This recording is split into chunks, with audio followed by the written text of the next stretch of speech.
Hello and welcome to the unboxing video for the Mach 1 electric tobacco shredder. So it comes in a pretty big box. It's about 47 pounds, so you want to be very careful when you're lifting it so that you don't throw your back out. Start by just cutting the tape here, here, and here. You've got that cut. We just open it up and there's a second box inside. And we're just going to cut and open that up.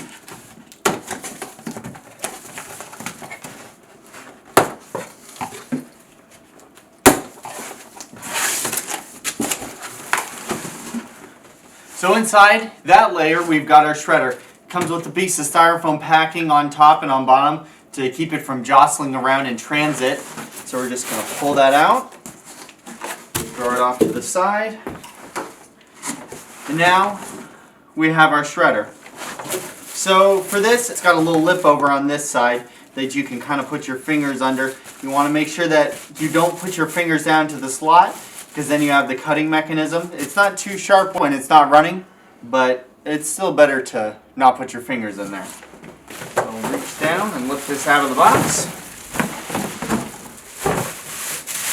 Here we go. Plastic covering off.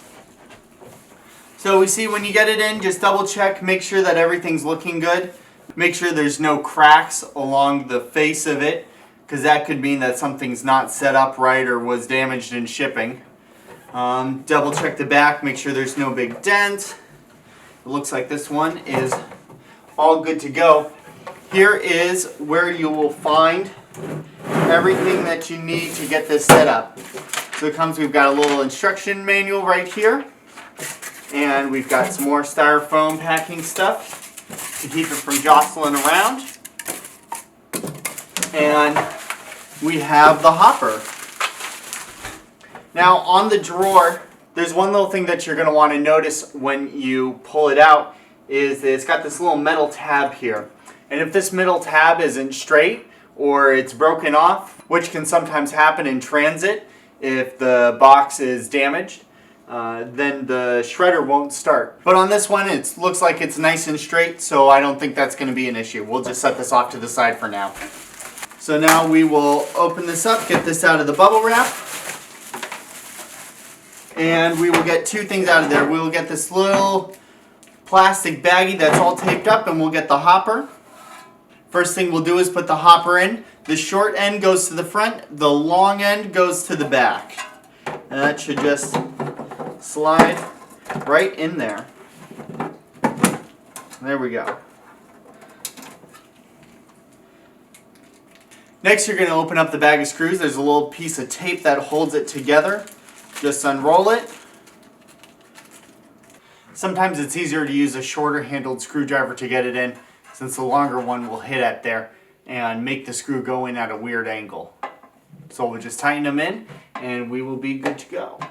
Now that we've got our screws in, what I like to do is make sure that there's no dust or anything inside the hopper that could potentially contaminate your tobacco. So we'll just shake this out. I'll give it a good wipe down after this.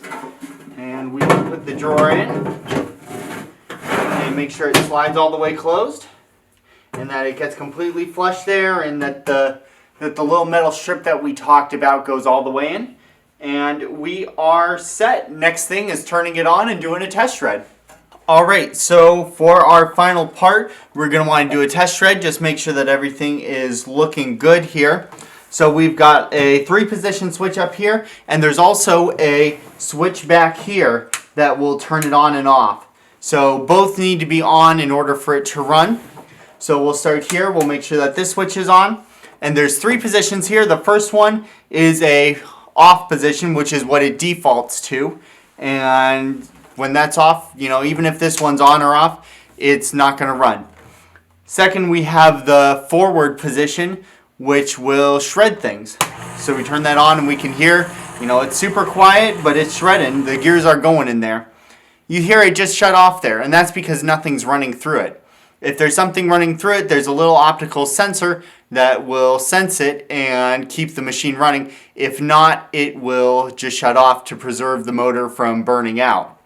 Next, we have the reverse position, which will move the blades in reverse, so if something gets stuck or jammed, you can reverse it out instead of trying to force it all the way through. And so we'll just test it out. And looks like that one works well as well. So next what we'll do is we're just going to shred this little piece of paper here. I'm going to set it in. We're going to set it to forward. You see it pulls it down. And then I'm going to hit reverse. And it looks like it pushes it back up. You can see it started to shred it there. And I'll just go ahead and shred it all the way through. You don't want to put your fingers down any farther in the hopper than when it starts to come together, because you don't want anything to get caught down there. And looks like it shredded all the way through. It stopped, and we will open up the hopper here, which needs to be closed all the way for it to work. Notice it was closed all the way in so that the machine would run. And looks like we've got our cut, and it's about 1/16 inch ribbon cut, so that's exactly what it should be looking like. Now let's notice that if the door is out like this and we hit the forward or reverse, it's not going to go at all. And so that's good. That's a sign that that's working. We'll put this back together. So this has been the unboxing video for the Mach 1 electric tobacco shredder. If you want to buy one, they're $275. You can order them online at our website, leavesandshredders.com, or you can give us a call at 800-243-2737, and all that information is going to be down in the description below, so go check it out. Thanks for watching.